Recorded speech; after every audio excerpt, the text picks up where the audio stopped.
Premier livre de Néphi, son règne et son ministère. Histoire de Léhi, de son épouse Saria, et de ses 4 fils, appelés, en commençant par l'aîné, Laman, Lémuel, Sam et Néphi. Le Seigneur avertit Léhi qu'il doit quitter le pays de Jérusalem, parce qu'il prophétise au peuple concernant son iniquité, et que celui-ci cherche à lui ôter la vie. Il voyage pendant 3 jours dans le désert avec sa famille. Néphi emmène ses frères et retourne au pays de Jérusalem pour aller chercher les annales des Juifs. Récit de leurs souffrances. Ils prennent pour épouses les filles d'Ismaël. Ils prennent leurs familles et partent dans le désert. Leurs souffrances et leurs afflictions dans le désert. Déroulement de leur voyage. Ils arrivent aux grandes eaux. Les frères de Néphi se rebellent contre lui. Il les confond et construit un bateau. Il donne au lieu le nom d'Abondance. Il traverse les grandes eaux et entre dans la terre promise, et ainsi de suite. Ceci est d'après le récit de Néphi, où, en d'autres termes, moi, Néphi, j'ai écrit ces annales. Chapitre 1. Moi, Néphi, étant né de bons parents, je fus pour cette raison instruit quelque peu dans toute la science de mon père. Ayant vu beaucoup d'afflictions au cours de ma vie, ayant néanmoins reçu de grandes faveurs du Seigneur toute ma vie, oui, ayant eu une grande connaissance de la bonté et des mystères de Dieu, pour ces raisons, je fais les annales des actes de ma vie. Oui, je fais des annales dans la langue de mon père, consistant en la science des Juifs et la langue des Égyptiens. Et je sais que les annales que je fais sont vraies, et je les fais de mes propres mains, et je les fais selon ma connaissance. Car il arriva, au commencement de la première année du règne de Sédécias, roi de Juda, mon père Léhi ayant demeuré toute sa vie à Jérusalem, il arriva que cette même année, il vint beaucoup de prophètes, prophétisant au peuple qu'il devait se repentir, sinon la grande ville de Jérusalem serait détruite. C'est pourquoi il arriva que mon père, Léhi, tandis qu'il était en chemin, pria le Seigneur, oui, même de tout son cœur, en faveur de son peuple. Et il arriva que tandis qu'il priait le Seigneur, une colonne de feu vint reposer sur un rocher devant lui, et il vit et entendit beaucoup de choses, et, à cause des choses qu'il vit et entendit, il frémit et trembla extrêmement. Et il arriva qu'il retourna vers sa maison à Jérusalem, et il se jeta sur son lit, accablé par l'esprit et par les choses qu'il avait vues. Et étant ainsi accablé par l'esprit, il fut ravi en vision, au point même de voir les cieux s'ouvrir. Et il pensa voir Dieu assis sur son trône, entouré d'un concours innombrable d'anges, qui paraissaient chanter et louer leur Dieu.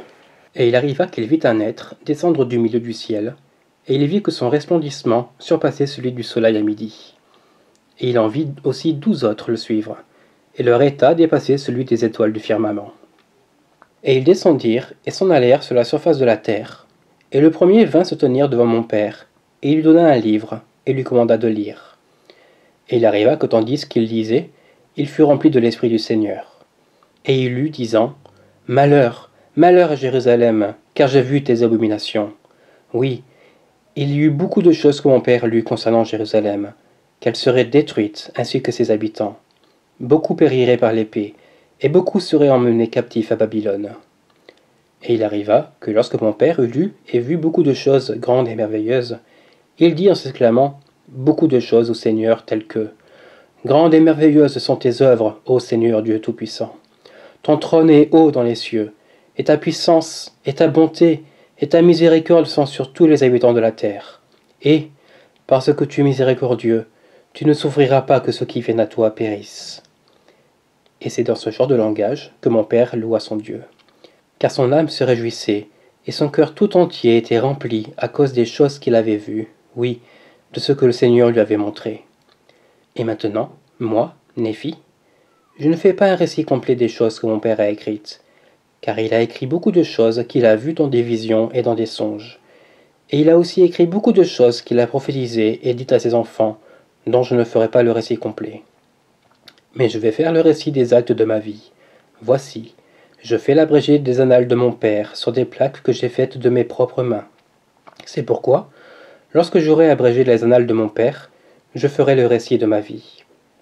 C'est pourquoi, je voudrais que vous sachiez que lorsque le Seigneur eut montré tant de choses merveilleuses à mon père, Léhi, oui, concernant la destruction de Jérusalem, voici, Mon père s'en alla parmi le peuple, et commença à prophétiser, et à lui annoncer les choses qu'il avait vues et entendues. Il arriva que les Juifs se moquèrent de lui à cause des choses dont il témoignait à leur sujet, car il témoignait vraiment de leur méchanceté et de leurs abominations, et il témoignait que les choses qu'il avait vues et entendues, et aussi les choses qu'il avait lues dans le livre, annonçaient clairement la venue d'un Messie, et aussi la rédemption du monde. Et lorsque les Juifs entendirent ces choses, ils furent en colère contre lui. Oui, tout comme il avait été contre les prophètes d'autrefois, qu'ils avaient chassés et lapidés et tués, et ils attentèrent aussi à sa vie, afin de la lui ôter. Mais voici, moi, Néphi, je vais vous montrer que les tendres miséricordes du Seigneur sont sur tous ceux qu'il a choisis à cause de leur foi, pour les rendre puissants, au point même d'avoir le pouvoir de délivrance.